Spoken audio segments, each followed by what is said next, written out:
शक्ति मैं यहां तक आपको प्रमाणित करना चाहूंगा।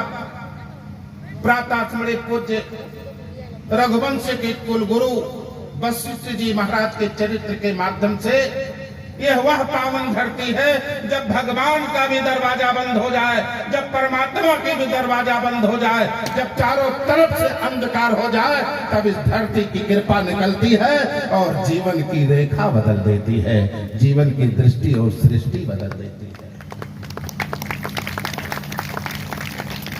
चक्रवर्ती सम्राट महाराज दशरथ की अवस्था 60,000 साल हो गई है। 60,000 साल।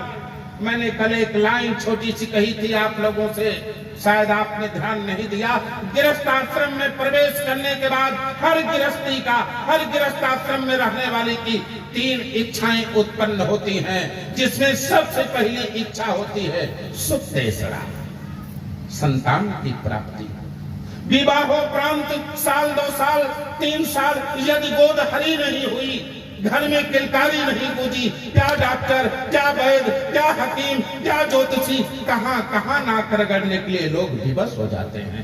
एक आकांक्षा, गोद हरी हो जाए, सुतेसरा।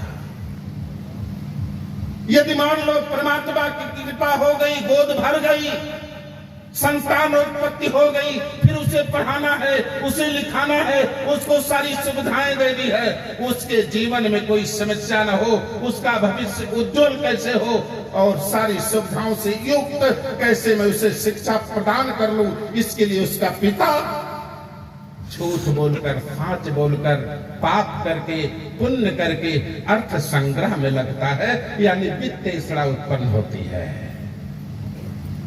फिर लोकेशा, यानी मानव जीवन की सबसे पहली इच्छा अगर है वो है सुतेसरा। गृहस्थ आश्रम में अगर व्यक्ति प्रवेश किया है तो उसकी एक इच्छा है हमारे वंश को आगे बढ़ाने वाला कोई आ जाए, हमारे कुल का कोई दीपक आ जाए जो हमारे वंश को प्रकाशित कर सके। लेकिन दुर्भाग्य, अयोध्या के सम्राट की अवस्था 60,000 वर्ष हो गई है, पर अभी तक उस आंगन में किलकारी नहीं गूंजी। क्या उन्होंने भगवान को नहीं पूजा होगा? क्या उन्होंने देवताओं की आराधना नहीं की होगी? क्या उन्होंने तीर्थ यात्रा नहीं किया होगा? क्या उन्होंने यज्ञ याग नहीं किया होगा?